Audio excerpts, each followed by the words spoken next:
Hey loves, welcome back to my channel. My name is Latoya Ebony and I have faux locks. So in this video, we are just going to be talking about the essentials, the hair that I use to create these faux locks. I also have a full out video on how I installed them that I will make sure to link below.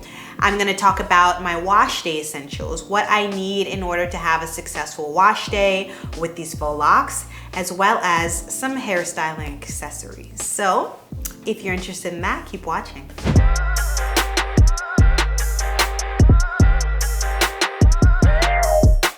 So the locks that I use are the Bobbi Boss New Locks in 18 inches, and this is the number 2. This is what the locks look like. They are already pre-locked. They are incredibly lightweight and bouncy.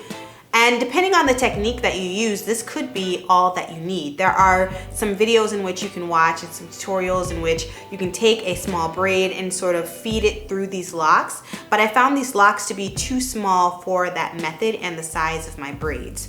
Also, these are 18 inches, which I think is a pretty good length. The reason why I go with a number 2 instead of a number 1 is because my hair is more of a deep dark brown than a black.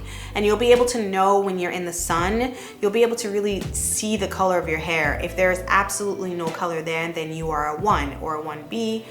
And if you have a little bit of like a dark brown or a sandiness or a reddiness to it, you might be that number 2. Now I knew that I wanted my locks to eventually age and weather over time, and I wanted it to look very natural. Now my natural hair texture is type 4 and 4C to be more specific, so there's not a lot of shine or luster to my natural texture.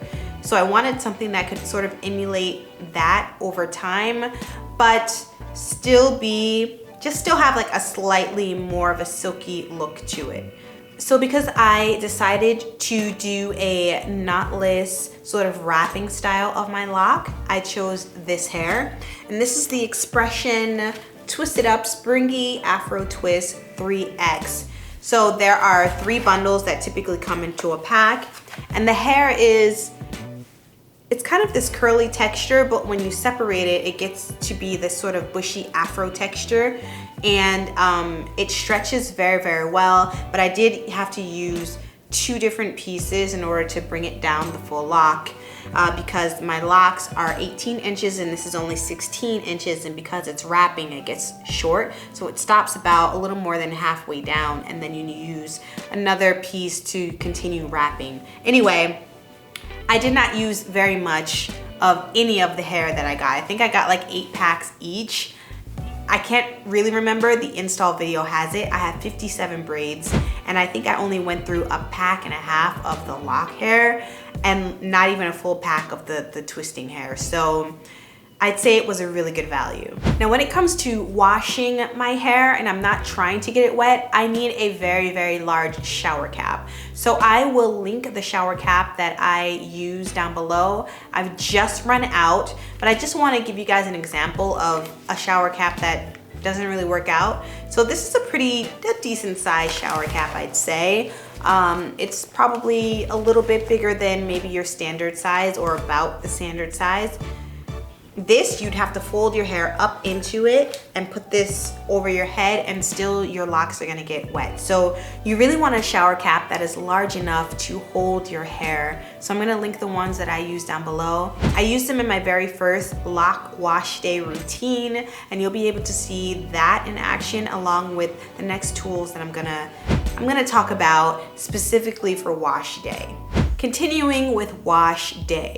Now my main concern was the fact that, hey, now my hair is in this kind of lock style, and I didn't want there to be any residue or leftover from my shampoo and conditioner, because the ones that I use for my hair are quite thick, and they do have the tendency of leaving behind residue if I don't thoroughly rinse my hair. So I didn't want them to get locked at the base of my lock and then start looking dusty and weird.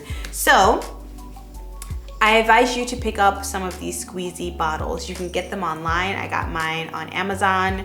And then you also would want to dilute your shampoo and your conditioner. You can see an example of it right here.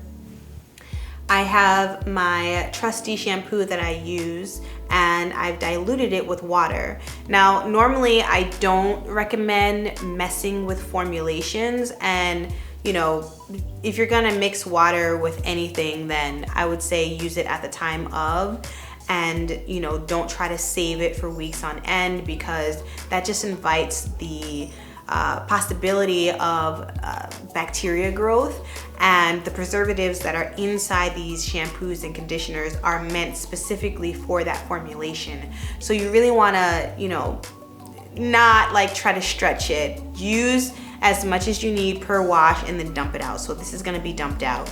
And yeah, I find that this particular nozzle is really good at getting in between those locks so that I can really concentrate on the roots. And then you can even use it down the hair to really make sure that you're cleaning your locks to the best of your ability.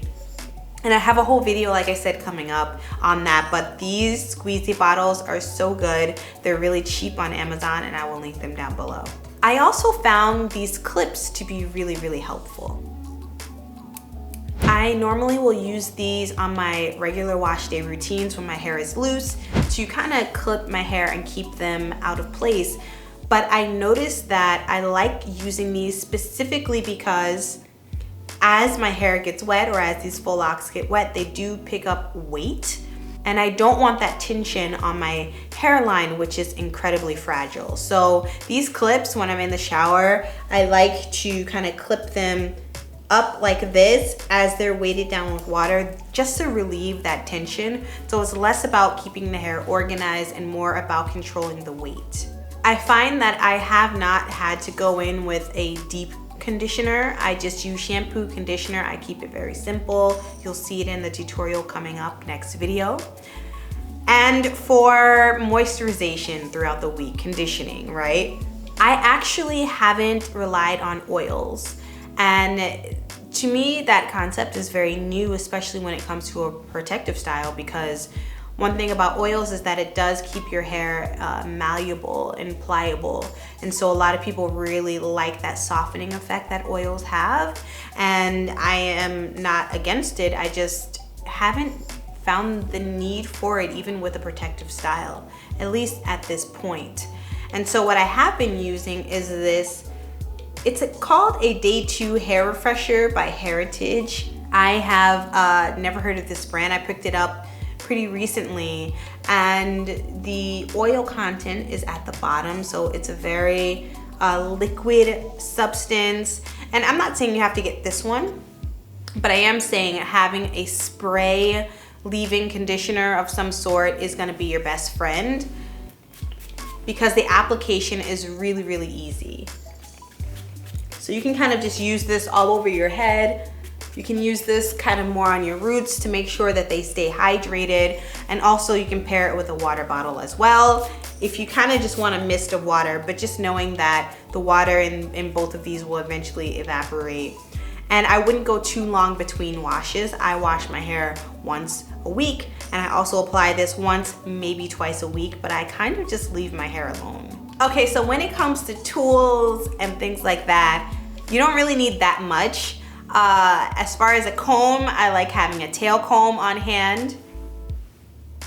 And this is mainly if I have an itch. If I have an itch and I need to get up under that lock, ciao, tail combs are it for it. But thankfully, I haven't had that problem, but I do have this on hand just in case.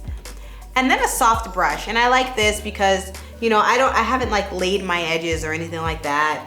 My hairline is very, very natural. I've actually had these locks in for quite a while as I'm, you know, filming this video, but I wanted to make sure to make this video before I go into the other kind of steps, because I think it's really nice to just have one video of all the essentials so that you can shop to prepare. So let's talk about styling. I think that if you can get some hair ties that are extra large, it might actually be way more beneficial than these smaller sort of goody, what are these called, hair ties? I think bigger ones would be more beneficial. So I'm gonna link these as well as some bigger ones, especially if you have thicker locks. I've used regular bobby pins, but they do make large bobby pins that may be beneficial.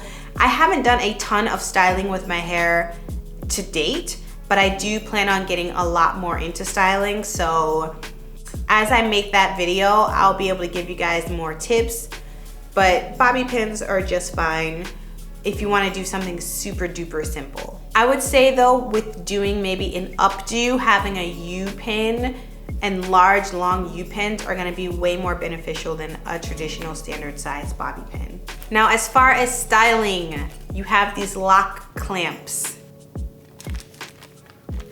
I have them in gold and silver, and they just clamp on to your hair. They're really, really simple to put on. They're pretty flexible, as they're like a pretty thin metal.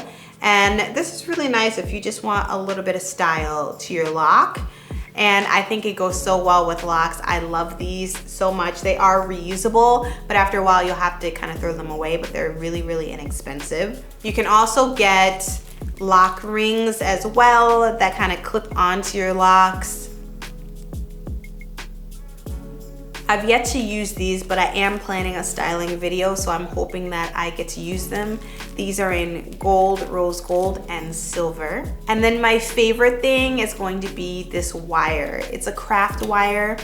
I've actually styled my hair, my real hair, in gold craft wire, and I've just kind of wrapped it around just to have a stylish version of the threading method. But I think these with my locks, like putting a pop of red, blue, green, gold, silver, I think would be really, really cool, and I'm very excited to experiment because I have a video in mind that I want to do that I'm really, really excited about. And of course you can use headbands, you can use head wraps as well. Head wraps, you can get like the jersey fabric from Joann Fabric and wrap them yourself. And then there's a bunch of brands who like have their own head wraps as well that you can look into if you have some favorite brands. Go ahead and comment down below and let us know. And of course, when you want to go to sleep, right? I like having bonnets, mainly because I want my locks to be up. I want them to last as long as possible, so I don't want them to be like rubbing on my pillow or anything like that. So I have quite a few different bonnets. So there's the standard bonnet that is a little bit bigger than normal. This is a satin bonnet. I got this as a gift. I also have this other bonnet that I believe is just a slight bit bigger, so I actually prefer using this one for my faux locks. I got this from Amazon and I will link it down below, but I like that it has a flexible sort of band here. It doesn't like rub out your hairline. It fits all of my locks inside if I fold them up.